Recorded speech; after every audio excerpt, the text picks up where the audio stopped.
Nous sommes le jeudi 20 août 2020, il sonne 11h. Nous vous savons très nombreux à nous écouter sur Canal FM, mais également sur les antennes de Radio Daoul à Bassar, Radio Sama FM à Niamtougou, Radio Central FM à Sokodé, Radio Courtoisie à Dapan, Radio Lumière à Neho et un peu partout dans le monde par le biais des radios numériques.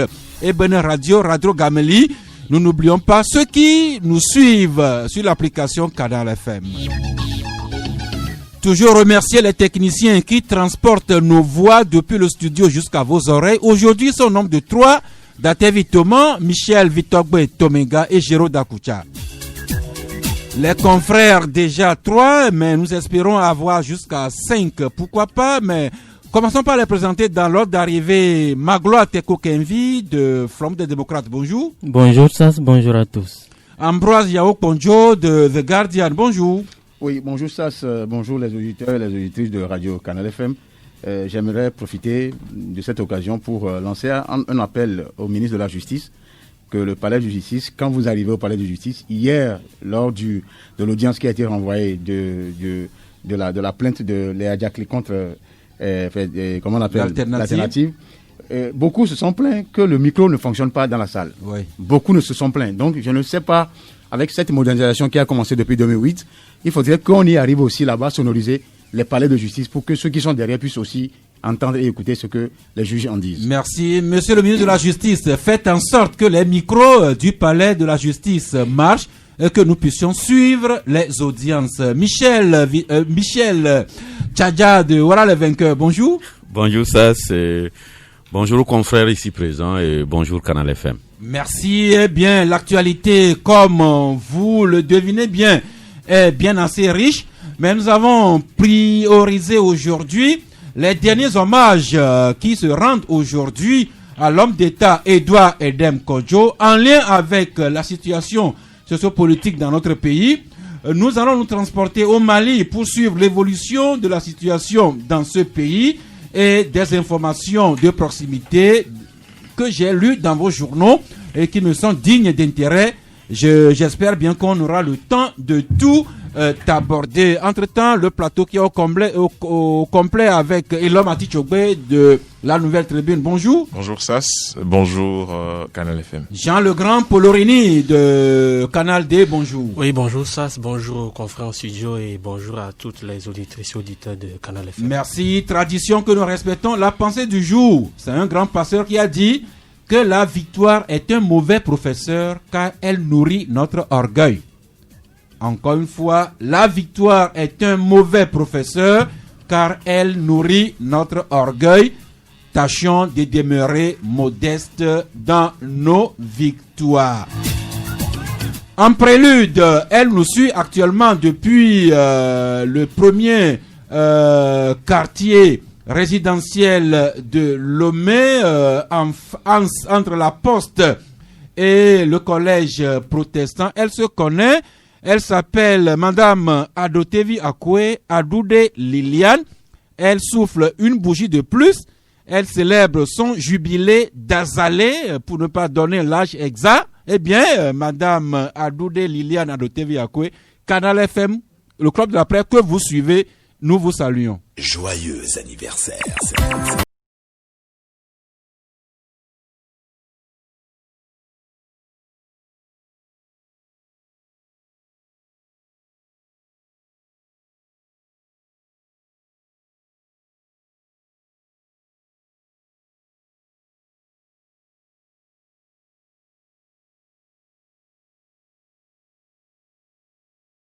Eh bien, joyeux anniversaire à cette auditrice, aux auditeurs, auditrices connus ou non connus, mais qui célèbrent aujourd'hui un heureux événement, le club de la presse. Nous nous mettons en association avec vous.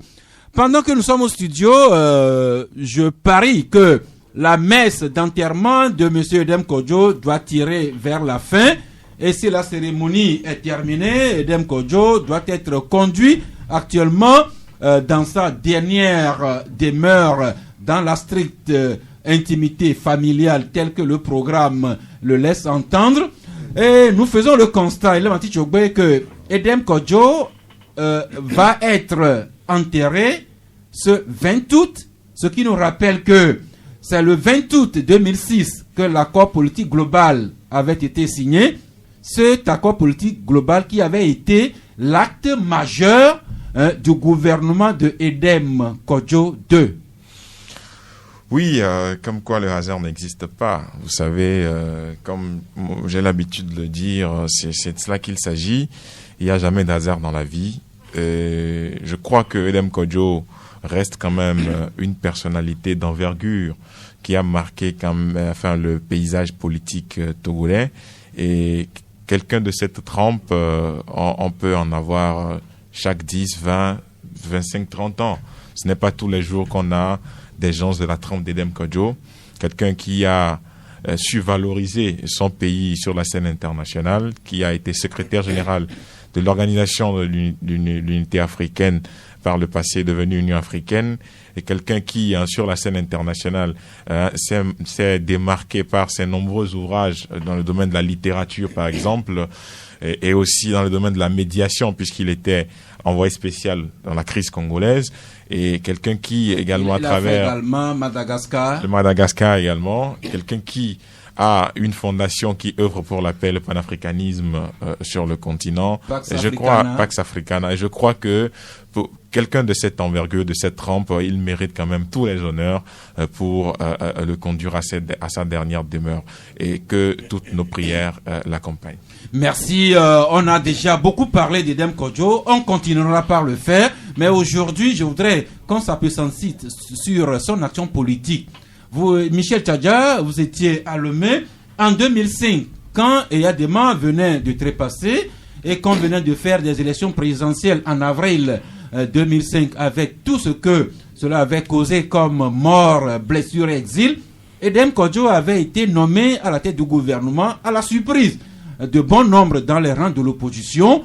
Il a fait ce qu'il a pu faire, mais nous retenons fondamentalement le dialogue politique inter-togolais qu'il avait su initier, bien sûr, avec le chef de l'État, et ce dialogue qui avait traîné quelque peu en longueur, mais qui avait été conclu le 20 août 2006.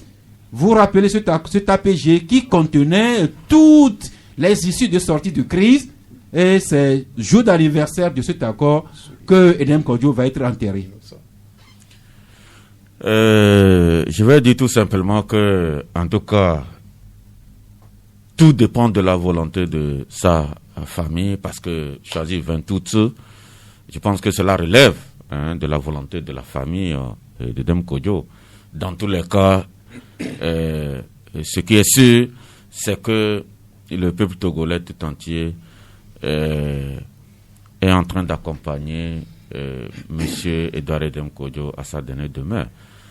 C'est une personnalité immense, que ce soit sur le plan politique, tu l'as dit, c'est le fait qu'il ait accepté de prendre la primature juste après la mort du général Eyadema. Je pense qu'il devait avoir un courage politique à l'époque où les flèches sortaient de tous côtés, et que lui, il a accepté d'aller au charbon. Je pense que j'estime que c'était vraiment courageux de sa part, et c'est ça qui fait de l'homme ce que les autres ne sont pas, parce que c'est un homme, en tout cas sur le plan politique, il est extrêmement courageux. D'ailleurs, avant la mort d'Eyadema, au soir de la vie d'Eyadema, en tout cas, certaines langues le disaient déjà qu'il était en train de se rapprocher avec le général Eyadema, et le poste qu'il a occupé juste après la mort d'Eyadema, les gens soupçonnaient qu'il devait incessamment prendre ce poste-là. Peut-être qu'il faut rappeler qu'un an avant la mort d'Eyadema, en avril 2004 déjà, le Togo, avec Eyadema, avait signé un document avec l'Union européenne. Oui, le 22 engagements. Le 22 engagements. Et oui, déjà à ce moment-là, Eyadema s'était appuyé ou bien s'était fait accompagner de Edem Kodjo et de Zarif Ouaeva. Voilà, c'est ça. Eyadema était à la recherche des cautions. Et il a trouvé une caution à Edem Kodjo parce que vous savez que sur cette question des 22 engagements, l'Union européenne ne faisait pas de cadeau au régime à l'époque. Et donc, il y a des moments, enfin, militaires devaient, en tout cas, user de toutes les stratégies, et toute personne qui pouvait l'aider à vraiment avoir les 22 engagements. Je pense que il était prêt à le faire. C'est ce qu'il avait fait à l'époque en amenant le Edouard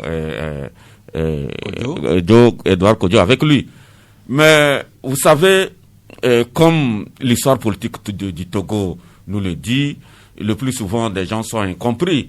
Parce que je vois que jusqu'à récemment seulement, il y a une frange de l'opposition togolaise qui a toujours combattu Edem Kodjo pour n'avoir pas pour avoir pris en tout cas fait cause pour le côté diabolique entre griffes, parce que on l'a, vous vous rappelez qu'en 2005, qu'est-ce qu'on n'a pas dit d'Edem Kodjo, le fait qu'il a accepté l'amende tendue du président Faure Gnassingbé. Donc, mais je pense que dans des situations comme ça, il faut des gens courageux pour pouvoir traverser la rive. Et il l'a fait. Et aujourd'hui, et l'homme le disait, que ce soit sur le plan politique, sur le plan diplomatique, sur le plan, j'allais dire, artistique ou littéraire, avait beaucoup de talent. Voilà. Ouais, donc c'est pour dire que c'est une personnalité immense. Revenons toujours, ce qui importe aujourd'hui, c'est le dernier acte politique d'Edem Kodjo, avec la signature de l'APG. Ambroise, vous rappelez, cet accord politique global, contenait toutes les pistes que le Togo sorte de crise. Il y avait déjà la voie tracée pour les réformes constitutionnelles, institutionnelles, et les élections qui devraient se faire de façon transparente. Et le constat fait que c'est l'application de cet APG qui a posé problème, ce qui fait que 16 ans après, ou bien 14 ans après, le Togo n'est toujours pas sorti des ornières. Oui, tout simplement de la volonté de ceux qui sont au pouvoir de rester, de s'accrocher, comme jusqu'au jour d'aujourd'hui, ils sont toujours là. Et vous savez, on aurait pu éplucher les différents points de cet accord. Le Togo serait sorti depuis de la crise politique qu'elle vit depuis les années 90. Vous savez, monsieur Edem Kodjo, moi je garde deux choses du monsieur. D'abord une chose négative et une chose positive. Puisque nous sommes, même si la personne est décédée, nous sommes sur un terrain politique, il faut relever ce qui est bien et ce qui n'a pas été bien. Allez-y. L'homme a été immense, intellectuel de son rang, de haut niveau, et il a essayé de faire ce qu'il peut pour pouvoir créer une condition politique pour que le Togo soit aussi une démocratie, une véritable. Mais j'ai cru comprendre que c'est par après qu'il s'est rendu compte qu'il a fait des erreurs par le passé, et il a voulu relever, ce qui a même créé des dents entre lui et le chef de l'État. Lequel Fort. Oui, c'est ce qui... Nous, on a l'information que c'est ça qui a créé le dent entre lui, et puis il était conseiller au niveau du président de la République, tout ça là. Maintenant, la chose négative qu'il a faite, c'est celle de 94. Quand il avait joué le jeu de parti charnière, au temps où le CAR avait la majorité pratiquement des députés, et qu'il a sombré l'espoir de tout un peuple. Maintenant, la chose positive qu'il a faite, pas forcément liée au Togo. Moi, j'ai applaudi que ce soit un Togolais qui ait encouragé le Front Polisario à aller dans le sens d'un État vis-à-vis du Maroc. C'était même pas évident en ce moment en tant que secrétaire général. Oui. Mais, je vous dis que j'ai applaudi le monsieur. Cette admiration-là, je reporte en moi jusqu'au jour d'aujourd'hui. Merci. En tant que panafricain. Vous vous rappelez, nous avions consacré à Edem Kodjo une émission spéciale. Et à cette occasion, nous avions eu même son conseiller diplomatique à l'OUA qui nous en avait parlé. Mais revenons encore une fois, s'il vous plaît, au présent, avec ce 20 août, pendant que Edem Kodjo va être enterré, jour anniversaire de l'accord politique global. Alors, comment se porte le Togo? Vous le savez mieux que moi. Sauf que The Guardian nous rappelle, Ambroise, vous écrivez, gouvernance sans issue au sommet de l'État, le Togo, un bateau ivre, sans boussole, sans gouvernail ni capitaine. Oui, tous ces mots-là ont un sens dans le contexte actuel que nous vivons, avec un pays sans gouvernement depuis pratiquement 6 mois, après les élections de 22 février 2020, et que le président... Si, Ambroise, nous avons un gouvernement. Non. Dans la configuration, dans le principe républicain, dans tout pays au monde qui se veut démocratique, il est évident que quand on organise une élection, que ce soit législative ou présidentielle, même si les tests ne le précisent pas directement, il faut aller à un gouvernement. Et Faure Gnassingbé, il y a des membres en son temps, l'avait toujours fait. Même les Edem Kodjo qui sont devenus Premier ministre 2 fois de suite, c'est à la suite des élections. Maintenant, pourquoi cela ne se fait pas? La réponse est dans un autre article que nous avons publié aussi, qui est à la une, mais on va y revenir. Vous dire, parler d'un bateau ivre qui est là, qui est en train de longer la mer, sans capitaine, sans boussole, sans rien, et les gens souffrent dans le pays. Les ministres cherchent, aucun ministre ne peut aujourd'hui donner une signature déterminante pour faire bouger un dossier. Non, il y en a même qui ont fait 12 ans, qu'on laisse toujours là-bas, qui ont déjà tout fourni. Et on ne sait même pas ce qu'ils vont encore donner. Il y en a qui ont fait 10 ans, 7 ans, et il y en a qui s'accrochent encore. Donc c'est vous dire que, actuellement, le bateau Togo est sur la haute mer, qui est en train de vaciller sur la haute mer, sans capitaine, alors que le capitaine, on le sait, c'est Faure Gnassingbé. Parce qu'il y a une guerre qui est là actuellement. C'est quand même un pays sur terre, avec un président de la République, un premier ministre et des ministres. Jean-Laurent Polori, vous aussi, vous intéressez à la préélection du 22 février 2020 et vous écrivez: en entendant le nouveau gouvernement, les bonnes affaires chez les charlatans, pseudo-prophètes et autres ritualistes. Oui, avant que Poloni ne parle, excusez-moi, je pense que sur Edem Kodjo, il reste quelque chose qu'on n'a pas terminé, en tout cas à mon avis.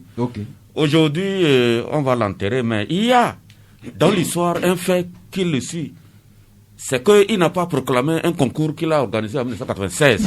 Ce concours où les gens, les diplômés, des gens qui souffraient, des gens en difficulté, ont dû réunir des moyens pour composer le dossier.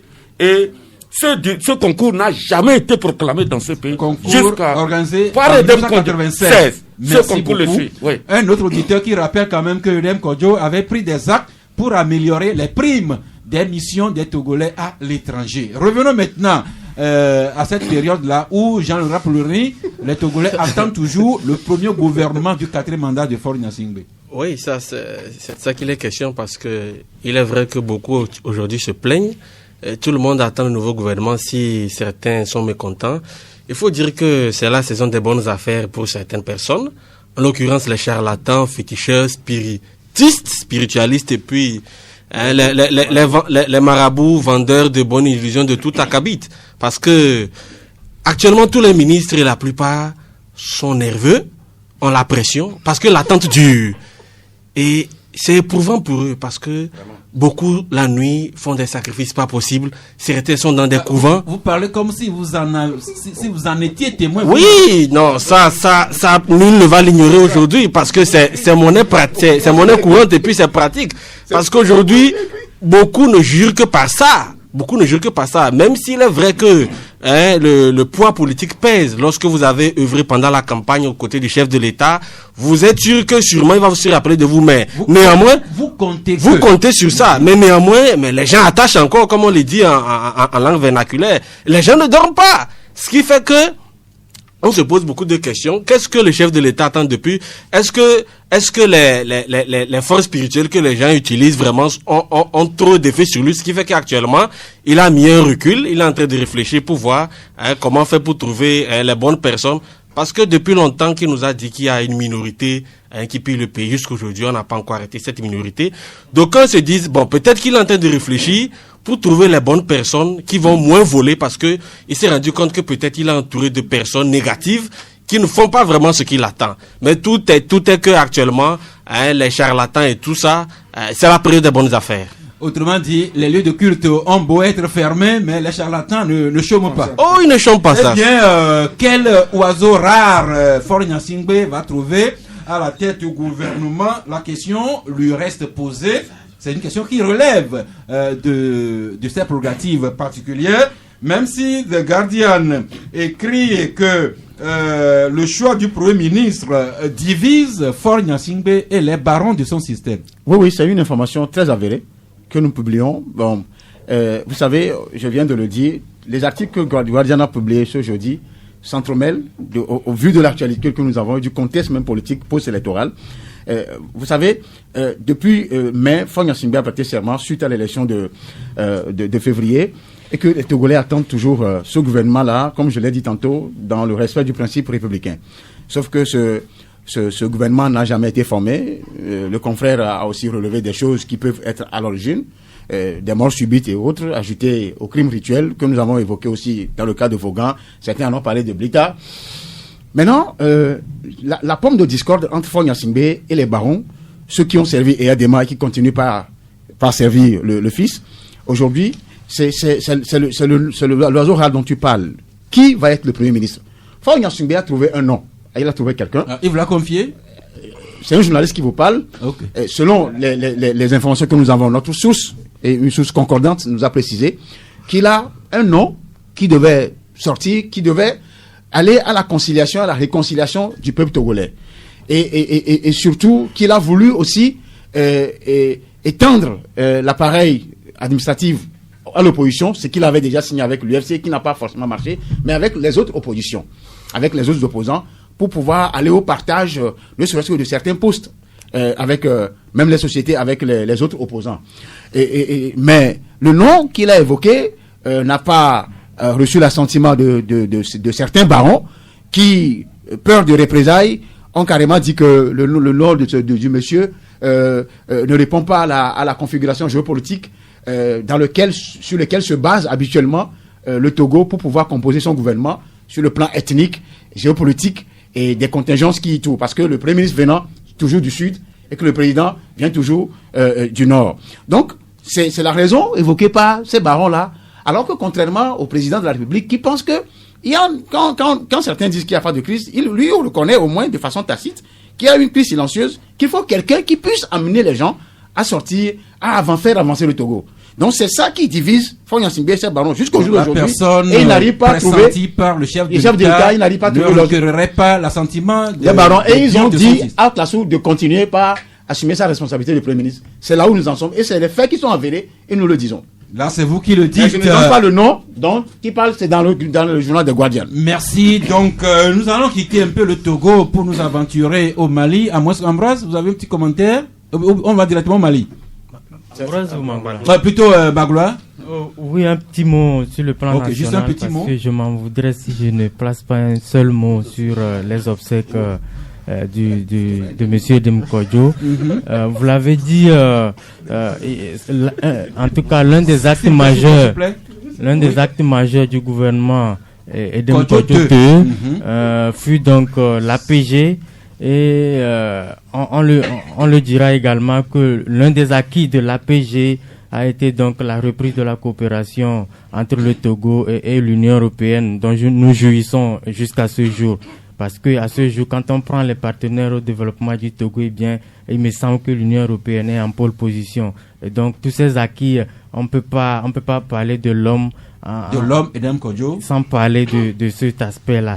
Maintenant, l'autre aspect, c'est que nous sommes en studio, mais je ne sais pas si le chef de l'État était présent aux obsèques aujourd'hui. À la messe. À la cathédrale. Oui, je ne sais vraiment pas, mais j'aurais voulu vraiment que le chef de l'État soit présent parce que c'est vrai que sous nos cieux, quand quelqu'un décède, fut-il une personnalité de haut rang ou un citoyen lambda, il est mort, c'est qu'il est mort. Le reste, tout est vanité. Mais vu le parcours de l'homme, vu ce qu'il a fait pour le Togo, pour le continent et un peu partout dans le monde, je crois quand même il serait bien quand même que le chef de l'État soit présent et ça va incarner beaucoup plus la grandeur de l'homme. Parce que quand je vois le président de la République du Togo témoigner la solidarité togolaise au peuple ivoirien à 2 reprises déjà, en mars dernier, il était déjà à Yamoussoukro pour assister aux obsèques du président du Conseil économique et social de la Côte d'Ivoire. Tout récemment, il était à Korogo pour assister aux obsèques de l'ancien Premier ministre Amadou Gon Coulibaly. Il n'y a pas longtemps, en 2019, je crois, il était à Koumassi pour assister aux obsèques de la maman du roi Ashanti. Je crois quand même que si un Premier ministre togolais, ancien secrétaire général des Nations Unies, de l'OUA, toutes mes excuses, qui est un fils du terroir, décède, encore qu'il a été Premier ministre, du chef de l'État, Faure Gnassingbé, je crois quand même qu'il serait bien qu'il témoigne tout ça de sa présence. C'est vrai que nous avons appris que la présidence, en tout cas des sources concordantes, que la présidente aurait voulu, en tout cas, jouer un rôle important dans tous ces obsèques-là, mais que la famille serait opposée à tout ça. Mais je crois que on aurait également pu insister un peu qu'on ferait un autre schéma que ce qui est aujourd'hui. Je vous apporte en direct le salut de notre collègue Fosseni Saïbou qui se trouve à Sokoré. Il nous suit en direct par le biais de Radio Centrale FM qui émet depuis Sokoré. Maintenant, allons au Mali, avec la situation qui prévaut dans ce pays depuis quelques jours, et situation qui ne vous laisse pas indifférents, vous les journalistes ici au Togo. Canal D qui écrit Putsch au Mali, Ibrahim Boubacar Keïta sous pression est finalement sorti par la petite porte. Et à ce niveau, Jean Legrand, vous écrivez que les hommes passent, mais les peuples demeurent. Tout à fait ça. Les hommes passent, les peuples demeurent. Parce qu'aujourd'hui, la situation au Mali donne tout son sens à cette phrase. Lorsque vous êtes enfermé dans votre tour d'ivoire, et vous n'écoutez pas ceux que vous êtes censé administrer, c'est ce qui arrive, ce qui est arrivé au Mali, c'est ce qui risque de vous arriver. Pendant longtemps, IBK s'est cru dans une certaine tour, loin de ce bas peuple-là, cette populace-là qu'il est censé diriger. Ne sachant pas que lorsque vous êtes un dirigeant, le pouvoir ne vous appartient pas, mais vous gérez le bien commun de tout un chacun. Mais lorsque ce bas peuple, à un moment donné, se rend compte qu'il n'a plus rien à se mettre sous la dent, la pitance quotidienne devient difficile à trouver, et alors qu'à côté, ceux-là qui sont censés être leurs serviteurs se servent plein la panse, et on se met dans des dépenses futiles, un train de vie ostentatoire. Ne vous étonnez pas qu'un jour vous soyez déposé de façon malpropre, comme IBK a été déposé aujourd'hui. Nous ne disons pas que IBK a été mauvais sur toute la ligne. C'est bien vrai, il a été ministre, député, président de l'Assemblée nationale, mais une fois qu'il est arrivé au pouvoir, il a un peu, je crois, perdu la notion de ce que c'est qu'être un serviteur de l'État, on peut le dire ainsi. C'est pour dire que lorsque vous êtes au sommet, sachez que vous dirigez des gens. Et c'est un signal fort pour tous les autres chefs d'État de la sous-région. Merci, cela nous ramène à la pensée du jour. La victoire peut être un mauvais professeur, car elle peut nourrir notre orgueil. Nous continuons la revue de presse avec Flambeau qui écrit « Après le renversement du régime IBK, le Conseil national de salut du peuple s'engage pour une transition politique civile. » Même titre que vous faites vous aussi, Michel Tchadja, quand Ouattara le vainqueur écrit que les mutins appellent à une transition civile et à des élections. Michel? Oui, c'est ce qu'ils ont dit, en tout cas pour le moment, qu'ils ont l'intention de remettre rapidement le pouvoir aux civils, et qu'ils ont envie aussi d'organiser des élections dans un délai, comme eux-mêmes l'ont dit, dans un délai raisonnable. Sauf qu'ils n'ont pas été bien précis sur le délai. Pourquoi vous voulez qu'ils soient précis? Non, à ce stade, pourquoi? Moi, j'estime que c'est loin de moi de soutenir ou d'applaudir ce que les militaires là ont fait. Mais je constate tout simplement qu'ils maîtrisent la communication. Ça, c'est les officiers de la nouvelle génération. Ils sont jeunes. Ils maîtrisent la communication. Ils sont extrêmement vigilants. Et moi, j'ai été frappé par cette. Pourquoi vous voulez qu'ils disent tout ça? Ils sont en train de tâter le terrain. Et vous savez qu'actuellement, ils ont en face de la communauté internationale. Mm-hmm. Et donc, ils avancent les pions en écoutant aussi ce qui se dit de l'extérieur du Mali. Excusez-moi. C'est comme ça. Donc, ils ont dit qu'ils vont organiser des élections dans les mais nous allons, comme les Maliens, certains Maliens que j'ai écoutés il n'y a pas très longtemps, l'ont dit aussi, on veut les juger sur le terrain. Mais je ne sais pas, si vous voulez par rapport à ce qui s'est passé, est-ce que vous voulez qu'on place un mot? Nous y sommes, Michel. Voilà. Et c'est vous qui avez la parole. Oui. Vous savez, il y a 2 semaines, je vous disais ici, et j'étais incompris par certains qui m'ont traité de tous les noms d'oiseaux. J'ai dit, le peuple malien n'est pas n'importe quel peuple. Parce que je regarde l'histoire de ce pays. J'ai juste constaté l'histoire de ce pays jusqu'en 90 avec Moussa Traoré, comment il est parti après ATT et les Sanogo, tout ça là. Donc quand vous regardez ça, vous voyez à peu près quand les gens sont dans la rue, vous avez un schéma, si vous connaissez l'histoire de ce pays, vous pouvez imaginer ce qui va arriver. Quelqu'un disait... Vous voulez dire que l'armée malienne se met à l'écoute du peuple dans la rue? Eux-mêmes, ils sont du peuple aussi. Ce n'est pas des Tchadiens qui sont armés là-bas, c'est des Maliens, ces forces armées maliennes. Donc, c'est des Maliens. Et donc, ils sont aussi une composante de la société.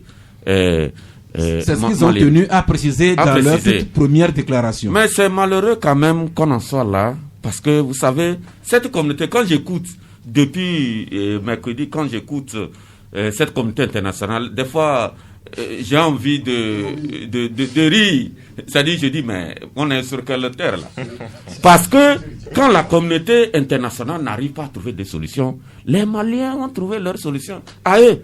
Et maintenant, ceux qui veulent les aider, ils vont composer avec eux. C'est comme ça, moi, je vois. Parce que déjà, les langues commencent à évoluer. En tout cas, le langage a commencé à évoluer. J'ai écouté ce matin le président Macron qui dit qu'il souhaite qu'on remette rapidement le pouvoir aux civils. Ils n'ont pas dit, il n'a pas dit de donner ça à IBK. Donc, les choses évoluent. Et donc, ces officiers supérieurs, ça n'a rien à faire avec ce que le Sanogo avait organisé en 2012. Hein. Ce qui s'est passé, quand vous suivez de très près, ça n'a rien à faire avec ce que Sanogo et ses officiers qui ont vu ce qu'on a fait à Sanogo ne se laisseront pas faire. Et je vous assure que vous allez voir dans toute cette communauté internationale, la CEDEAO dans tout ça. Regardez, merci. La CEDEAO. Non, vous avez suivi la CEDEAO. Vous êtes 5 autour de la table, les autres. Donc, dans tous les cas, oui. nous allons continuer à suivre la situation. Merci. Et l'homme, justement, la situation a commencé depuis mardi, et on suit les réactions. La CEDEAO qui désapprouve la situation, qui a demandé à tous les pays membres de fermer leurs frontières et de bloquer toute coopération avec le Mali. L'État malien qui a suspendu de toutes les instances de la CEDEAO, idem à l'Union africaine. Le Conseil de sécurité des Nations Unies a tenu une session spéciale hier. Du moins pour le moment, c'est des condamnations de la communauté internationale. Alors qu'à l'interne, on sent plutôt une certaine adhésion populaire à l'arrivée des militaires au pouvoir. Oui, c'est ce qu'on constate. Bon, en réalité, ce que dit la CEDEAO aujourd'hui, je pense que c'est un prêche dans le désert. Je le dis parce que ceux qui sont en train même d'animer aujourd'hui la CEDEAO sont aux antipodes de ce qu'ils sont en train de prêcher. Vous prenez le doyen des chefs d'État de la CEDEAO, qui est Alpha Condé. Le doyen en âge. En âge, oui. En âge, qui s'apprête à se présenter à violer sa constitution, pour se présenter un troisième mandat. Vous avez son vice-doyen en âge, qui est Alassane Ouattara, qui a déjà violé sa constitution pour se présenter un troisième mandat. Je ne sais pas ce que des gens comme ça, qu'on peut considérer comme nos grands-parents ou nos parents, vont dire à un peuple malien qui vient de déposer son président pour une raison de mauvaise gouvernance ou autre. Et donc, aujourd'hui, je pense que tout ce que la CEDEAO est en train de dire, moi, je le considère comme un prêche dans le désert, parce que la CEDEAO a suffisamment montré ses limites dans sa capacité à gérer les conflits sociopolitiques en Afrique de l'Ouest. Il faut le reconnaître. Si on peut parler du volet économique, de l'intégration des biens des peuples, allons-y. Mais sur le volet politique, je pense qu'il y a des gens qui sont disqualifiés pour se prononcer ouvertement ou pour trouver des solutions à une crise sociopolitique en Afrique de l'Ouest. Ceci étant, quand vous prenez l'Union africaine et la scène internationale, que ce soit la France, le Conseil de sécurité de l'ONU, ou qui a convoqué une réunion pour se prononcer ouvertement sur le cas du Mali, il faut dire aussi que le problème malien, ce n'est pas, comme je l'avais dit, ce n'est pas un problème simple. C'est un problème d'abord géopolitique, et on ne dira pas.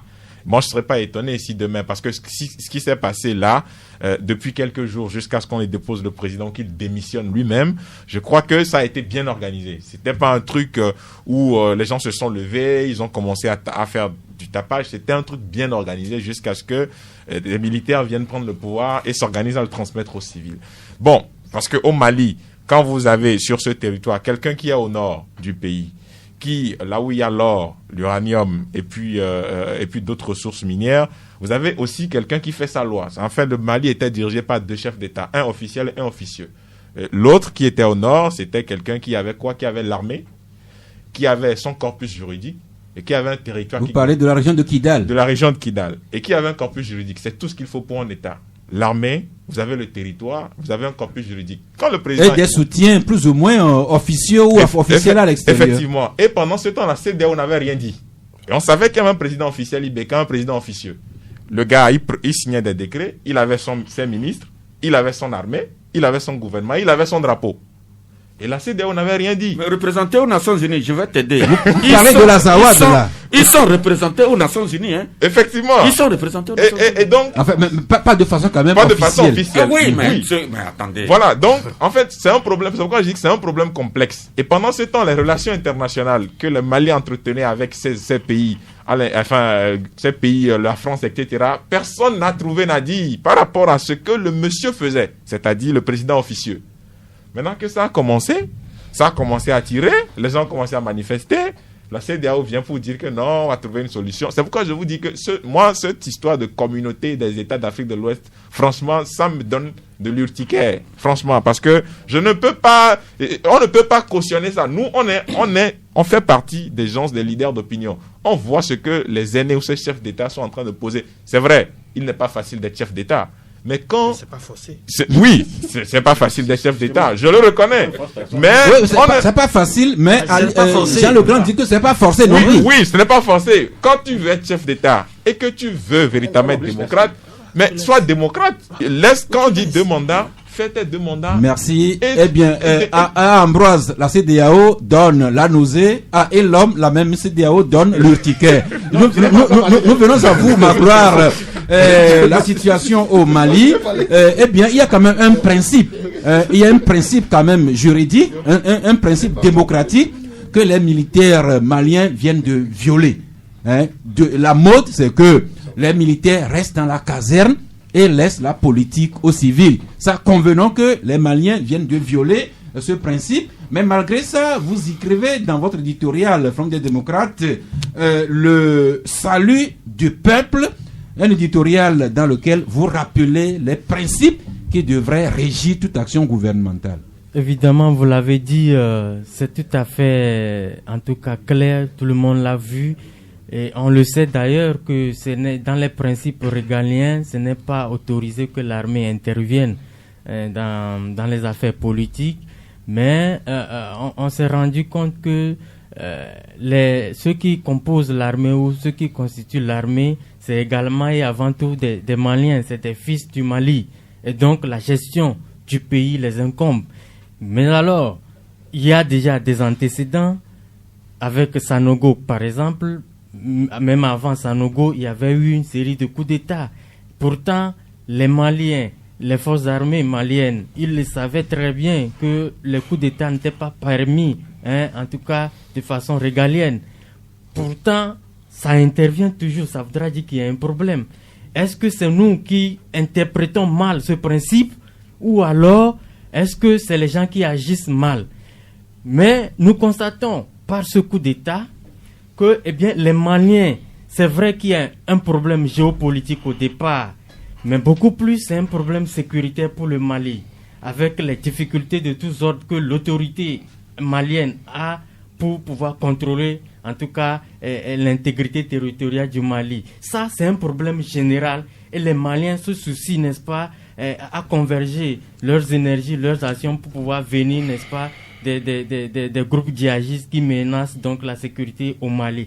Mais quand parallèlement à ce problème sécuritaire, il advient, en tout cas, on en vient à y greffer des problèmes de gestion politique du pays, c'est là où la situation se complique pour le président Ibeka, par exemple. Qu'est-ce que le peuple malien reproche au président Ibeka? On lui reproche la gabegie, la gestion financière des affaires de la République, la gestion familiale. La gestion familiale des affaires de la République, la corruption, et tout ceci mis ensemble, ça mettra forcément mal à l'aise les gouvernés. Et quand on parle de gouverner, vous convenez avec moi qu'il y a également les forces armées. Et à un moment donné, quand les politiques n'arrivent pas à trouver une solution idoine, et qu'à un moment donné, la CEDEAO, qui offre sa médiation, également donne l'impression qu'on est juste là pour sauver un père, c'est-à-dire un camarade, un collègue, eh bien, rassurez-vous, les forces armées, qui sont avant tout des fils du pays, peuvent prendre leurs responsabilités et c'est ce que nous avons vu. Et donc nous disons que le salut du peuple malien vient donc par ce coup d'État, mais encore que ces jeunes officiers ne sommeillent pas dans les délices du pouvoir et qu'ils fassent en tout pour respecter leurs paroles. Leurs paroles, c'est de faire, en tout cas organiser dans les délais raisonnables, une élection générale et crédible pour pouvoir rendre le pouvoir à des civils. Et donc, quand vous voyez un peu tout ça, la réplique de la communauté internationale aux premières heures du coup d'État, vous avez vu les mots que, en tout cas, les différentes entités, que ce soit la CEDEAO, l'Union africaine, la France, ont placé dans leur communiqué. Mais aujourd'hui, les mots ont évolué, les situations ont évolué. Par exemple, le Quai d'Orsay dit aujourd'hui prendre acte. Le ministère français des Affaires étrangères. Oui, dit prendre acte. Ça voudra dire que c'est consommé. C'est consommé. Et donc, moi, là où également j'apprécie la démarche des forces, en tout cas les jeunes poutistes, les jeunes officiers supérieurs, c'est la communication. Vous avez vu comment ils rassurent les partenaires au développement, les pays, les pays qui travaillent, qui sont en tout cas des partenaires au Mali, ils les rassurent que rien ne changera dans les relations entre le Mali et les autres États et qu'ils sont disposés à discuter et avec les politiques et avec les sociétés civiles à faire en sorte que seul le Mali gagne à la fin. Je crois quand même que partant de là, on doit quand même essayer de réfléchir sur cette approche-là, que les forces armées n'interviennent pas dans la gestion des affaires politiques. Merci. On note. Ils sont des fils du pays. Merci. Déjà au Mali, le monde associatif, voire même le monde politique, semble montrer une certaine compréhension de l'intrusion des militaires sur le terrain politique. Vos commentaires aussi tendent un peu dans ce sens-là, mais seulement, je voudrais nous rappeler à nous tous que c'est le discours que tiennent les militaires quand ils arrivent au pouvoir. Ils disent toujours que c'est pour balayer la maison et remettre le pouvoir à des civils. Et chez nous ici au Togo, c'est à peu près ce que disait un certain lieutenant-colonel Étienne Nyasingbe en 67. Il avait dit clairement, les bandes sont là, que les militaires togolais n'étaient pas intéressés par le pouvoir. Ils allaient balayer la maison et rappeler les politiques. Vous savez que ça a duré 38 ans avant que la mort naturelle ne l'emporte. Maintenant, venons à la CEDEAO. The Guardian se demande où est-ce que la CEDEAO en est actuellement avec sa ligne rouge tracée au Mali. La ligne rouge a été bousillée. Cette ligne rouge dont la CEDEAO parlait vis-à-vis d'un peuple qui est légitime, alors que cette ligne rouge devait revenir au peuple malien qui est légitime. Cette ligne rouge, malheureusement, a été bousillée et la CEDEAO a une honte terrible aujourd'hui. Vous savez, je ne sais pas là où était la CEDEAO en n'ayant pas demandé à ce que le président Gbagbo revienne de la Haye légitimement dans son pays. La CEDEAO a en son sein un protocole additionnel sur la démocratie et les droits de l'homme, la bonne gouvernance.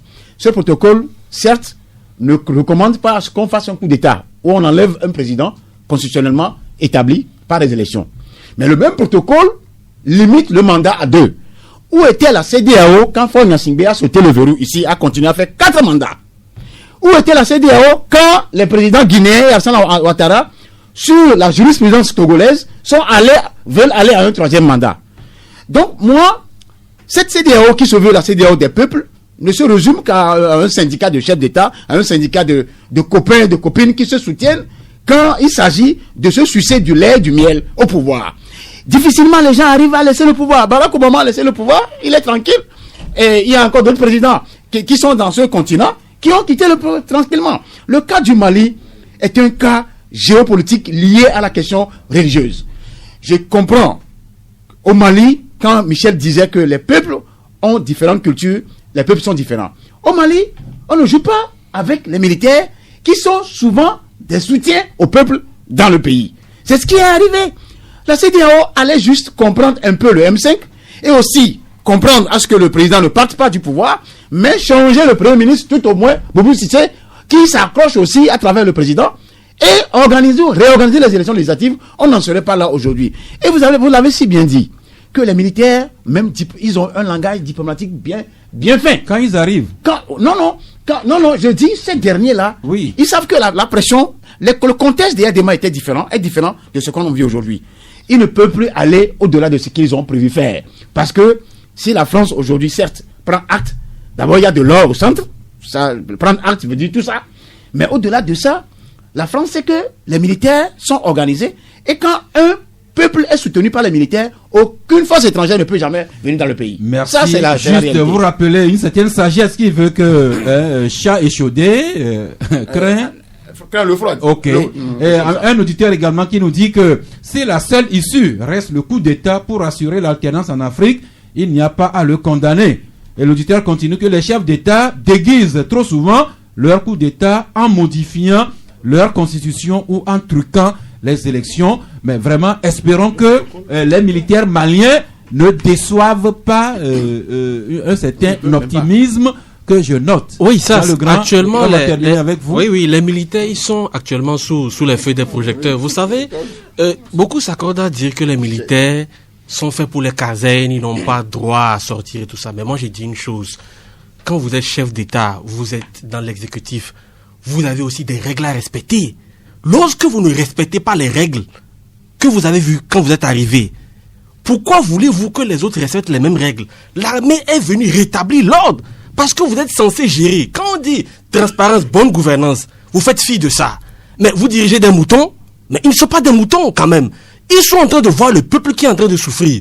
Mais ils sont, une fois vous posez la question, c'est de savoir si c'est l'armée, le canon qui tient le pouvoir. L'armée malienne nous a prouvé que c'est le canon qui tient le pouvoir. C'est le canon qui tient le pouvoir actuellement. Parce qu'ils ont vu que le chef de l'État est en train de outrepasser les règles qu'on s'est mis, qui ont été édictées. Je vous comprends, mais je ne sais pas s'il est vraiment opportun de faire l'apologie du militarisme. Non, nous ne parce faisons... que la démocratie, justement, a des contre-pouvoirs dans nos textes. Voilà, lorsque un clan détient tous les pouvoirs, est-ce que nous sommes encore en démocratie? Je vous pose la question à nous tous. Est-ce que nous sommes en démocratie au Mali? Non, répondez à la question. Le pouvoir exécutif, le pouvoir législatif, tout est contrôlé par une seule personne, un seul clan, et c'est la gabéchie, l'oligarchie. Mais à un moment donné, le peuple souffre, et l'armée se dit, mais c'est aussi leur frère. Je vous comprends, mais sauf Michel que, je me rappelle, en 91, des Togolais s'étaient réunis pendant près de 2 mois à l'hôtel de Février pour dire que plus jamais la baïonnette n'arrive au pouvoir.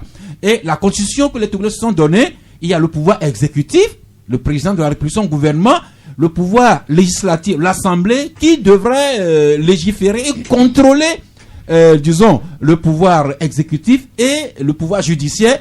Enfin, le Togo n'a rien créé de nouveau. C'est comme ça que ça se fait dans les grandes démocraties. Alors, Michel, est-ce qu'aujourd'hui, il faut faire le constat de la faillite de la démocratie en Afrique au point d'en appeler les militaires à l'arbitrage du jeu politique? Mais on peut, en tout cas, à un niveau donné, le dire.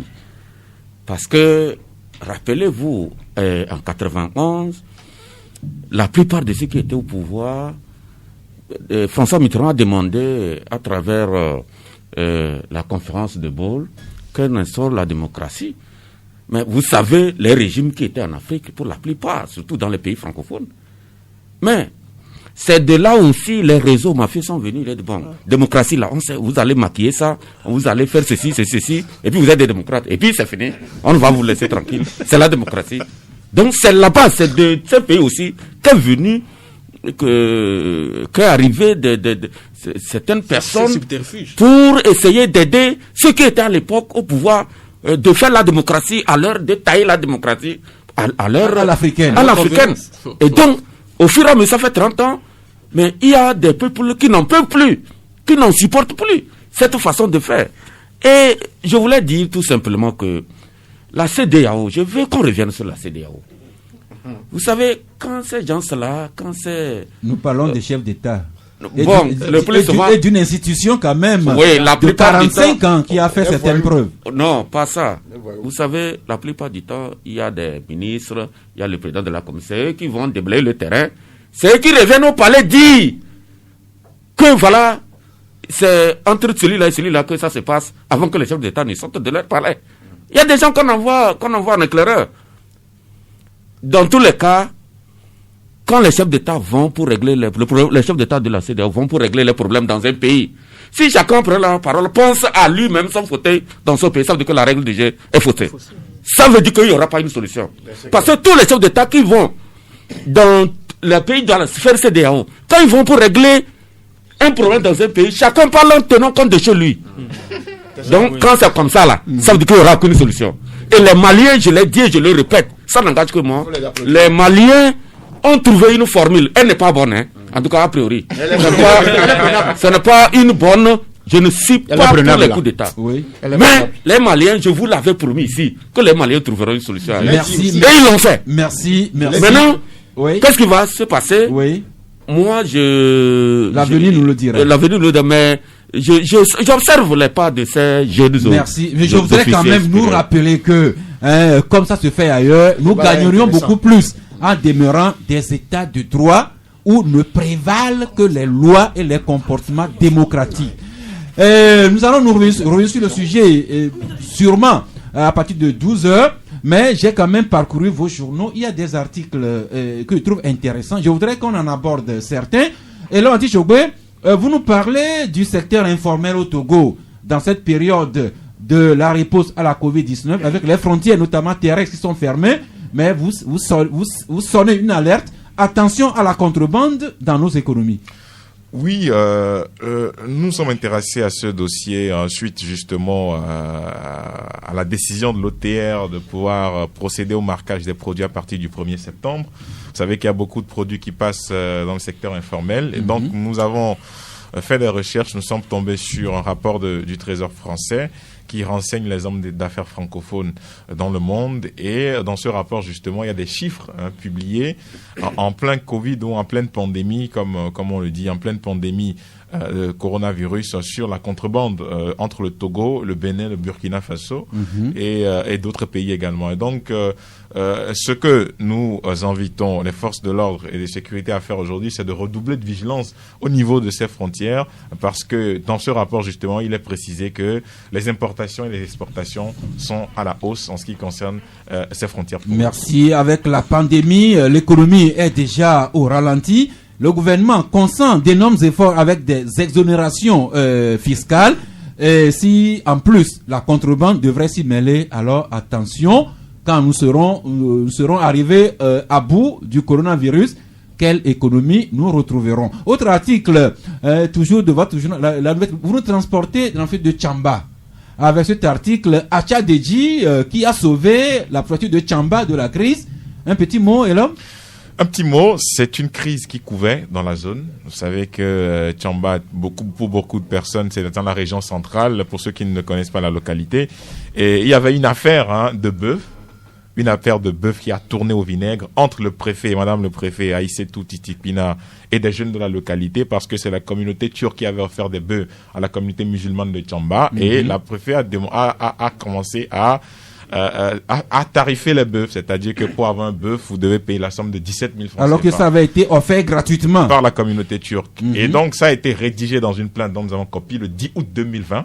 Et la plainte devait être déposée devant le procureur de la République et par des jeunes du parti au pouvoir. Et ça n'a pas été fait. Et c'était une atmosphère vraiment tendue. Et le ministre, ou sinon le cadre de la localité, vice-président du parti au pouvoir, M. Atchadé Diafo, a quand même réussi de justesse à sauver les meubles et à éviter le pire en attendant de trouver une solution définitive. Eh bien, Atchadé Diafo qui se découvre des vocations de pompier. Hein.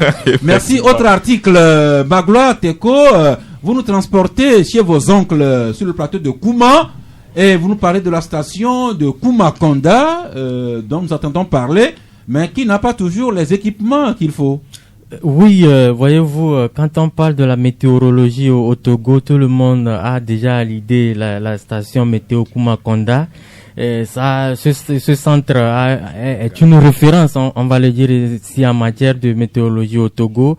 Sauf que quand vous faites un tour sur les lieux, vous constaterez que il y a de sérieux besoins de base qui en tout cas qui sont là-bas. Et par exemple, le centre qui est situé à 3 kilomètres du village de Koumakonda n'est pas assez électrifié.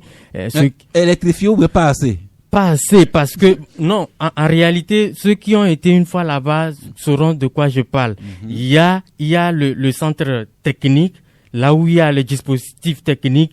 Ça, il n'y a même pas d'électricité là-bas, alors que c'est là où les prélèvements se font chaque 50 minutes. Ça voudra dire que les gens, même en pleine nuit, vous devez prélever les données. Donc chaque les 50... équipements ne sont pas en sécurité. En sécurité, et ça et au-delà de l'électricité, il y a aussi l'eau.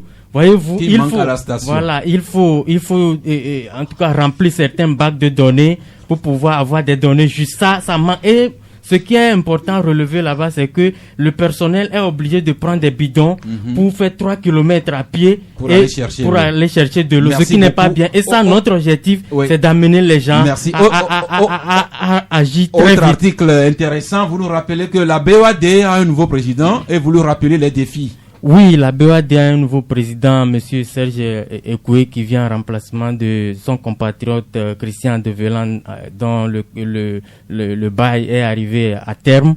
Et nous, notre objectif, c'est d'amener le nouveau directeur général à savoir les grands défis qui l'attend. Ces grands défis s'articule essentiellement autour de la redynamisation de la boîte. Vous n'êtes pas sans savoir que depuis un moment, cette boîte-là n'est vraiment pas dans une dynamique de développement inclusif des citoyens de la communauté économique, en tout cas de la communauté monétaire ouest-africaine. Et là, beaucoup plus de projets qui sont là, c'est soit des projets initiés par des États, mais qui sont moins porteurs. Et là, quand vous voyez le secteur informel de l'espace communautaire, il est moins productif que d'autres secteurs, parce que le financement, par exemple, c'est à moins de 5%. Non, c'est technique, c'est important de le relever. Le journal sur le marché. Michel, maintenant, nous suivons vos pas et nous retournons à Kara. Vous nous promenez sur la rue SOS Village d'enfants qui mène jusqu'au collège Chaminade. Il semble que les travaux de réhabilitation, de bitumage de la voie ont commencé. Ah oui, ça fait déjà une semaine que les travaux ont été lancés par la ministre en charge donc, de ce secteur. Et donc c'est une route qui va partir du village d'enfants SOS qui va en tout cas chuter au collège Chaminade. Pour ceux qui connaissent bien la ville, c'est un tronçon de 3,2 km, mais avec un coût estimé à 2 milliards 700 millions. 2 milliards 700 pour une rue qui fait un peu plus de 3 km. Oui, parce qu'il y a des vraiment, travaux. La route coûte. Hein. Oui, la route coûte. Et c'est parce que aussi il y a, par exemple, des travaux qui seront faits au niveau de lycée Kara 2. Parce qu'il faut construire, donc il faut clôturer ce lycée-là. Il faut aussi construire un bloc sanitaire et puis construire un coin de restauration et poser les lampadaires et puis clôturer aussi le marché du quartier Kakou. Donc tout ça là, c'est piloté par le projet d'infrastructure et de développement urbain PIDU et qui vraiment au cours du lancement était présent. Merci. On va revenir à Lomé. Si la rue SOV d'enfants, collège Chaminade a commencé à Kara. Ambroise, nous aussi, on croise les doigts et on prie que les travaux de réhabilitation, de bitumage de la voie Carrefour-Douane jusqu'à Sécre également soient entrepris. Je ne te dis pas combien de personnes nous interpellent. C'est parce que ils savent qu'ils sont tu es journée dans la zone. plus de 100 personnes nous interpellent chaque semaine. Ils sont quand même nombreux. Ils sont trop nombreux. On nous dit que mais vous êtes là, aidez-nous à ce que cette route-là soit un avenant de la construction et de MAF. C'est-à-dire que on a écrit des articles, on en parle tous les jours. On en parle pratiquement plus d'un an qu'on en parle. Oui. Si cette voie-là peut être un avenant. Le plaisir pour l'acquérir. Écoutez Canal FM 93.5. Nous avons parlé des derniers hommages à Edem Kodjo qui a enterré le jour même anniversaire de la signature de l'APG. Cet accord qui contenait toutes les pistes de sortie du Togo de la crise. Où est-ce qu'on en est? On a fait le point. Nous sommes beaucoup appesantis sur la préélection du 22 février avec les Togolais qui attendent le premier gouvernement du 4e mandat et également un gros zoom qu'on a fait sur la situation au Mali. On a fini par ces articles de proximité parus dans vos journaux. La parole est à vous. Premier auditeur en ligne, bonjour. Bonjour. C'est monsieur Komi. Komi, allez-y. J'ai une question pour monsieur Lhomme et puis une analyse. Hier, on a parlé de l'OTR sur les étiquettes et la contrebande. Et à lire ou bien à écouter les informations, il semble que ce sont les produits importés qui seront étiquetés. Qu'en est-il de nos produits locaux? Et en ce sens, la promotion de la consommation locale. Pour l'analyse, je me base sur un élément de M. Tchadia. On a une démocratie maquillée en Afrique. Et ce que les militaires maliens ont fait, phase d'effusion de sang, je l'apprécie beaucoup. Et moi, je les clame. Certains peuvent donner un nom au coup d'État, ça n'engage que eux. Eux, ils ont tout fait pour sauver l'honneur des Maliens. Et ça, c'est très bon. Je me pose la question, ça va, où était la communauté internationale, la CEDEAO, lorsque les gens venaient piller les ressources minières du Mali? On tue les militaires dans cette affaire de djihadisme, on vole les choses. Même lorsque Diko avait appelé les gens à la manifestation, on avait entendu des blessures et des morts, mais la communauté internationale n'a pas réagi. Mais lorsqu'on a pris un de leurs qui leur garantissait leur intérêt, ils commencent par crier. Ils n'ont qu'à se patienter. Merci. Et j'aimerais faire un appel à nos jeunes officiers togolais. Je ne veux pas leur demander trop. S'il vous plaît. Non, s'il vous plaît. Vous avez déjà beaucoup dit. Des adresses comme ça aux militaires, ça peut toujours être pas toujours bien maîtrisé.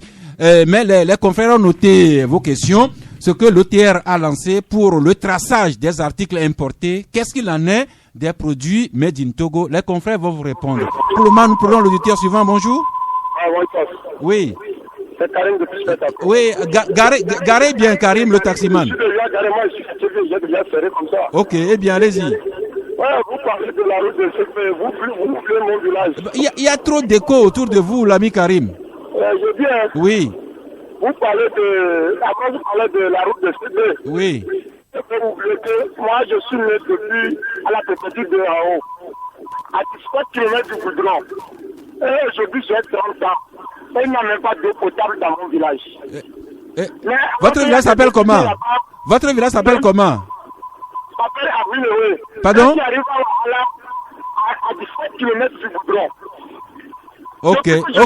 Karim, souffrez que nous vous entendons très mal, mais je retiens que le village de Karim, à 17 km du goudron, n'a pas d'eau.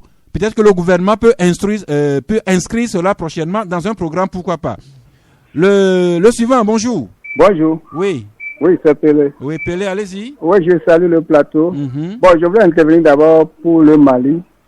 Bon, dans un pays où une majorité a voté pour un président de la République, si une minorité s'accapare la richesse de ce pays, c'est comme ça que ça arrive. Donc, il faut que les autres pays soient inspirés. Merci. Concernant l'APG, je pense que cet APG, est-ce que c'est vidé? Non. Qui l'a créé? Je pense que c'est le président Fonya Sindé. L'accord était signé par ceux qui avaient participé au dialogue politique inter-togolais. Qui était là en 2006? C'est Fonya Sindé.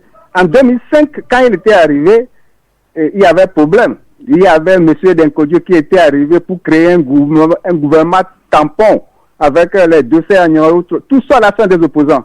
M. Agbebo, père son âme, était opposant. Zarif Aeva, Antoine Foli, les Abikessa, tout ça là, les Amanya Sindé, tout ça là, ils sont des opposants. Ce sont eux qui ont aidé Fonya Sindé à créer cet APG. Et c'est cet APG là qui a pondu la reprise de la coopération en 2007. En 2008, l'Allemagne était là. Vous n'allez pas faire toute l'histoire pendant que les autres attendent, s'il vous plaît. Soyez concis et net. Oui. Eh bien, nous passons à l'auditeur suivant. Bonjour, l'ami. Bonjour. Oui. Johannes. Allez-y. Quand on nous dit que le peuple malien n'est pas le peuple togolais, mais qu'on nous dise également que l'armée malienne n'est pas l'armée togolaise. Là, on saurait qu'on nous dit une vérité complète. Parce que je vous assure, sur mon deuxième point, je vous assure que l'imam Diko serait au Togo, que les analyses que certains journalistes viennent nous faire là-bas ne seraient pas les mêmes. On aurait carrément d'autres analyses. Mais comme il s'agit de notre pays, on a des analyses carrément contraires. La population malienne est plus de 10 millions, si je ne me trompe. Mais depuis que cette crise a commencé, tous les journalistes nous disent le peuple malien, le peuple malien. L'ami Johannes, si vous suivez bien les confrères, quand il disait peuple, donc il parlait de tout le monde, aussi bien de ceux qui sont au pouvoir que de monsieur, madame, tout le monde. Et c'est une constante que chaque peuple a les dirigeants qu'il mérite. Nous prenons l'auditeur suivant. Bonjour. En attendant peut-être le prochain auditeur, il est déjà en ligne. Bonjour. Bonjour. Oui, Papa Sidiki. Oui. Monsieur Sass, merci beaucoup. Je vous en prie. Vous avez parlé de la dignité ou bien quelque chose. Bon, Monsieur Sass, les Sahéliens, même quand vous refusez, le peuple malien est lequel? Il y a les Sahéliens et les côtiers. Vous connaissez l'histoire de chacun. C'est des peuples guerriers. Vous les connaissez. Vous avez fait l'histoire, nous l'avions faite. Quand on parle des militaires, en caserne, la démocratie, démocratiquement élue, hier j'ai dit non. Ça c'est sur les papiers et sur les langues. Les militaires, ils sont des citoyens comme nous aussi. Allons à l'histoire. Le général de Gaulle, c'est quoi? C'est un général. Il fut président pendant longtemps. Les Hitler, ne disons pas que c'est comme ça. Le peuple malien, quand vous êtes au pouvoir, Ibeka, il dit il ne veut pas une goutte de sang. Quand ça s'est passé là, il ne veut pas. Dès qu'il a vu son peuple se révolter, oh, venez prendre votre place. Celui qui peut me remplacer n'a qu'à venir. Ça, monsieur Sass, vous êtes mon fils. Nous sommes, je salue mon fils, le fils de mon grand frère Ambroise Kondio et Michel. Nous sommes vos papas, nous devons vous dire ce qu'est l'histoire. Merci, Papa Sabiti. Enseignez-nous l'histoire vraie telle que vous l'avez vécue vous-même. L'auditeur suivant, bonjour. Oui. C'est Karim Kiré. Ok. Ça, je disais. Oui. Mon village, c'est à la préfecture de Hao. Oui. Quand tu arrives à Wahala, à 17 km du goudron, ça s'appelle Ahulewe. Il y avait le député Tatia. Il est arrivé après, puis il a quitté le député qui est arrivé. Actuellement, c'est le maire, le colonel Bandebera qui est là. Et il y a le jour que je me suis raconté avec M. Tatia, je disais, il était député, je disais, d'autres. Comment je suis à peu près 27 ans, il n'y a pas d'eau potable dans mon village. Oui, l'ami Karim. Ils ont venu dans mon village, ils m'ont fermé, voilà. Merci. L'ami Karim, nous avons déjà relayé votre préoccupation à l'endroit du gouvernement lorsqu'il s'agira d'élaborer un prochain programme d'adduction d'eau dans les localités du pays profond. Le suivant, bonjour. Allô? Bonjour. Bonjour. Oui, bonjour, monsieur. Ouais, pardon, je n'ai pas de retour. Ok, nous vous écoutons. J'aimerais m'intervenir sur la situation qui prévaut au Mali. Oui, nous vous écoutons. Oui, je crois que moi personnellement, je n'ai pas contre les coups de force.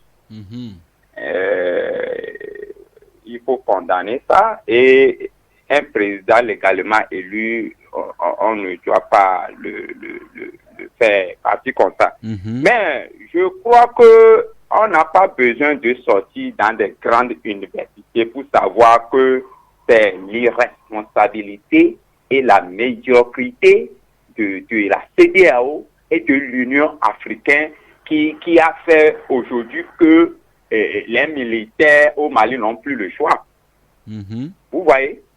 Donc, je crois que je vous ai dit ici que si ce qui se passe dans la sous-région, en Guinée et en Côte d'Ivoire, si la CEDEAO ne prenne pas ses responsabilités, il y aura du chaos, les militaires vont tenter de prendre le pouvoir. Aujourd'hui, on demande le retour à l'ordre constitutionnel. Je crois que ce serait difficile aujourd'hui, puisque l'Assemblée nationale a été dissoute par Ibeka lui-même. Oui. Vous voyez?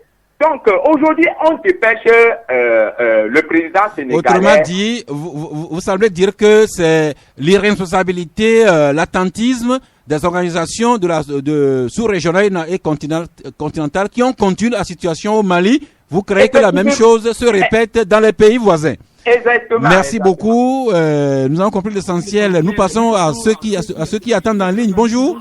Alors, bonjour, ça. Oui. C'est Zoukeni dans l'appareil. Zoukeni, allez-y. Il faut commencer par la Côte d'Ivoire en disant que le président de la commission de la CEDEAO, qui est ce groupe de la Côte d'Ivoire, n'a daigné en aucune façon dire à Ouattara que ce qui se passe dans son pays n'était pas normal. Mais il s'est contenté d'aller faire des leçons aux Maliens. Vous savez, lors d'une intervention à un moment donné, je crois que c'est dans le premier mandat du président Faure, il avait dit quelque chose. Bon, je cite chaque chose que je vais paraphraser. Par rapport à une invective que J-Christ, dans leur opposant, avait lancée. Le président Faure a dit ceci. S'il n'était pas poli, il allait dire que J-Christ est un menteur. Vous voyez ce que je vais dire. Si je n'étais pas poli, j'allais dire que ces gens-là sont des abrutis, les gens de la communauté internationale. Je vous remercie sur ce. Je vous en prie, gardons quand même la courtoisie si nous parlons des autres, d'autant plus que c'est de grandes personnes et des institutions. L'auditeur suivant, bonjour. Bonjour à vous tous sur le plateau. Oui. Bon, c'est Hakim. Hein. Pardon? Hakim. Oui, allez-y. Bon, voilà, sur le Mali, je suis tout à fait d'accord et je tiens à ce que vous sachiez que je vous soutiens dans votre façon de voir la chose. La démocratie, quel que soit Alpha, le peuple vote pour un président. Le peuple, c'est au peuple encore de le destituer en passant au vote. Si les militaires maliens sont très intelligents, sont très tactiques, ils n'ont qu'à aller combattre les djihadistes. Ils n'ont qu'à aller vaincre les djihadistes. Ils n'ont qu'à laisser les présidents civils là tranquilles, qu'on peut aller facilement attraper et puis amener pour dire que si. Et nous tous, nous sommes contents parce que, bon voilà, un système est en train de il y a la démocratie qui est comme ceci, qui est comme cela. Que on attend les militaires qu'ils soient très professionnels, non en communication, mais dans le maniement des armes. Parce que les militaires ont, en toute première situation, d'aller procéder au respect des frontières. Merci, merci pour l'essentiel. Et encore une fois, ce que nous avions dit, la démocratie a des mécanismes même de correction, des contre-pouvoirs en son sein. Le suivant, bonjour. Oui, bonjour. Oui. Oui, c'est Arès, je salue le plateau. Oui. Oui, je voudrais parler de la situation au Mali. J'ai écouté notre frère Chamouda. Si ce problème-là était au Togo, je ne crois pas qu'il va aller faire la même analyse en condamnant IDK et la CEDEAO. On a eu la même situation ici, où lorsque le dialogue devait commencer entre les Togolais et la CEDEAO, avec la CEDEAO, au départ, je me rappelle, l'opposition avait rejeté la CEDEAO, mais on les a traités de radicaux et tout. Et vous voyez, la CEDEAO a foutu de la merde ici, et on a rejeté tout sur l'opposition. Et c'est l'opposition qui est mauvaise. C'est la même chose qui se passe ailleurs. Et puis, il faut aussi rappeler que lorsqu'il y a eu des manifestations au Mali, il n'y a pas eu la même répression comme ça se passe souvent au Togo. Donc souvent on tire la conclusion en disant que le peuple malien... Alors, cher ami, je ne voudrais pas défendre Michel, mais dites-nous, comment est-ce que les Maliens ont pu trouver leur solution en rejetant la CEDEAO et que les Togolais ne l'ont pas pu à l'époque? C'est ce que je dis. Mais si on veut rejeter ici... Alors, vous voulez dire que c'est les commentaires des journalistes togolais qui ont fait que les Togolais n'ont pas pu trouver une solution endogène? Mais pas forcément, parce que quand vous dites qu'ils sont des radicaux, qu'est-ce que la population va penser d'eux? Et on n'a pas dit que les Maliens, eux, sont des radicaux? Quand ça ne marche pas, on dira que merci beaucoup.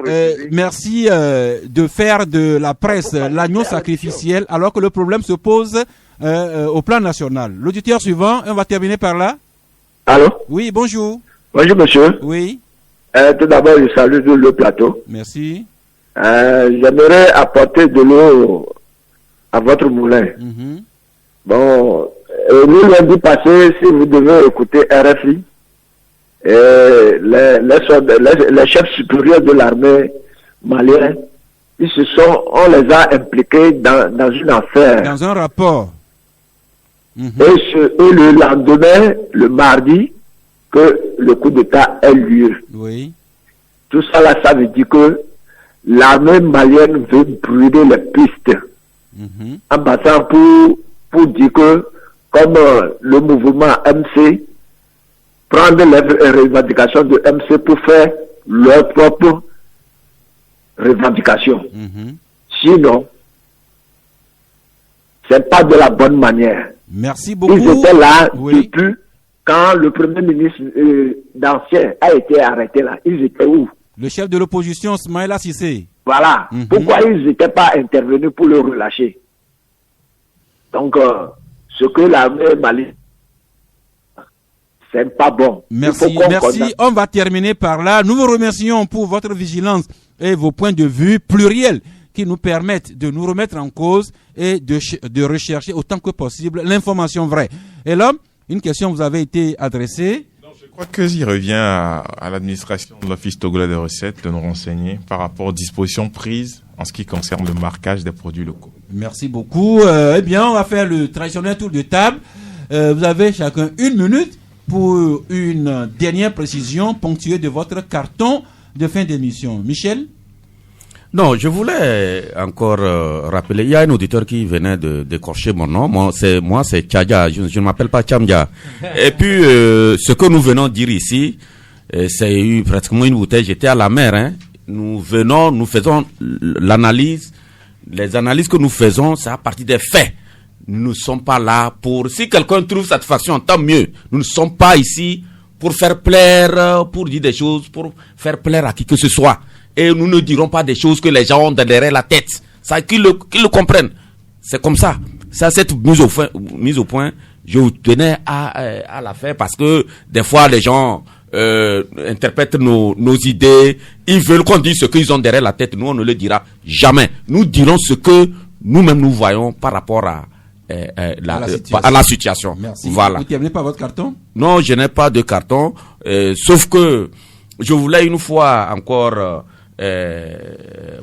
dire à la communauté internationale que devant des situations comme celle du Mali, il va falloir prendre de la hauteur pour ne pas vraiment chercher à envenimer la situation parce merci. Voilà. Et Laurent Tchokwe? Moi, je vais plutôt attirer l'attention des jeunes sur un phénomène qui se passe et en quelques minutes, en quelques secondes, voilà, et qui se déroule du côté de Ouagadougou, où il y a des jeunes Togolais qui ont établi un réseau après avoir quitté la Côte d'Ivoire pour arnaquer leurs concitoyens, leurs compatriotes, soi-disant qu'ils sont en train de leur chercher du boulot. Il y a quand même des jeunes qui sont toujours victimes de ce genre de réseau. Ils paient 600 à 700 000 francs. Ils sont nombreux. Des témoignages nous sont parvenus ce matin à la parution de notre article parce qu'il s'agit d'un compatriote qui a quand même fait le chemin et il y a d'autres Togolais, deux jeunes qui nous ont saisis comme ayant été victimes de ce même réseau. L'article est dans votre parution de ce jour. Notre parution, on pas le carton. Carton rouge. À qui? Aux avocats de la famille Adjakli, parce que cette dernière semaine, ils ont dit trop de contre-vérités. Une seule contre-vérité que je vais exposer, quand on me dit que le CSFPP a été créé en 2008, moi je dis c'est faux, c'est archi faux. Et pour ça, le CSFPP existe bien avant 2008. Carton et quand rouge on me dit aux aussi, avocats de la quand famille on me Adjakli. dit aussi rapidement, c'est juste les cartons. Oui, non, souffrez. non, il faut quand même justifier. Il y a un problème de temps, s'il vous plaît. Jean Le Grand Polorini. Oui, par rapport à tout ce que les auditeurs ont dit, moi je dis ceci. Il est temps que les acteurs politiques, les dirigeants de chaque État africain mettent au cœur l'intérêt du peuple. Soyez à l'écoute du peuple. Parce que ce qui s'est passé au Mali, c'est d'abord une question de bien-être. Les gens ont faim, il y a beaucoup de choses, d'injustice. Et c'est un peu ce qui se fait remarquer dans la plupart des pays de l'Afrique de l'Ouest. Qu'ils mettent ça au cœur. Merci. Sinon, ce qui s'est passé au Mali n'est pas non plus reproduit dans les autres pays. Votre carton? Mon carton, c'est un carton vers la force anti-Covid. Et pour leur demander de passer de la carotte à la chicotte. Parce que beaucoup se laissent aller et on a beaucoup d'infections. Au niveau des bars, les gens ne respectent pas la distanciation sociale. Et il faut que nous allons revenir sur le sujet demain avec un invité en la circonstance. Oui, je voudrais revenir sur le cas Eric Sosa. Vous avez une minute. Le fameux avocat que tu avais reçu, qui a eu la chance de ne pas me retrouver devant lui. Sincèrement, il n'a pas eu cette chance-là. Malheureusement, il y a des confrères. Il s'est même permis d'insulter les journalistes, de donner des leçons aux journalistes, alors qu'il est venu défendre un dossier qui est pendant devant le tribunal. Un avocat qui a un procès le lendemain ne peut pas venir à la radio. J'ai eu mal à ne pas me confronter avec lui. Il était libre ici, très libre, et il a raconté sa vie.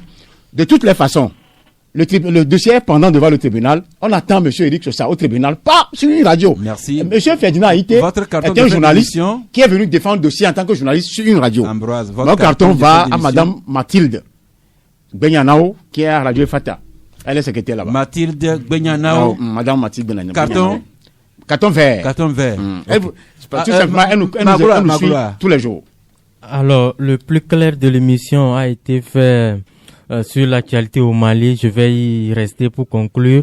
Pour moi, aujourd'hui, tout ce qui arrive, moi, je vois au-delà de la défaite de IBK, l'échec même de la CEDEAO. Ça, c'est un constat. Et il va falloir maintenant que cette CEDEAO s'inscrive dans une approche beaucoup plus perspective et de changement de paradigme. C'est-à-dire que je vois mal qu'il y a crise dans un pays quelconque et que des chefs d'État se retrouvent quelque part, prennent un avion pour atterrir et ça est de régler le problème. Pour moi, il est temps que la CEDEAO mette en place un organe composé essentiellement que de diplomates, de gens qui savent, qui maîtrisent la médiation pour essayer de régler. Vous enchaînez rapidement avec votre carton. Pas de carton. Merci. C'est fini pour aujourd'hui. Nous avons été heureux de vous avoir au studio, d'avoir surtout la grande famille au bout des fils. Demain, nous allons nous retrouver pour clore la semaine en beauté. Si Dieu le veut et Dieu le voudra bien, d'ici là encore, célébrons la vie, notamment celle et tous ceux qui ont anniversaire de naissance aujourd'hui.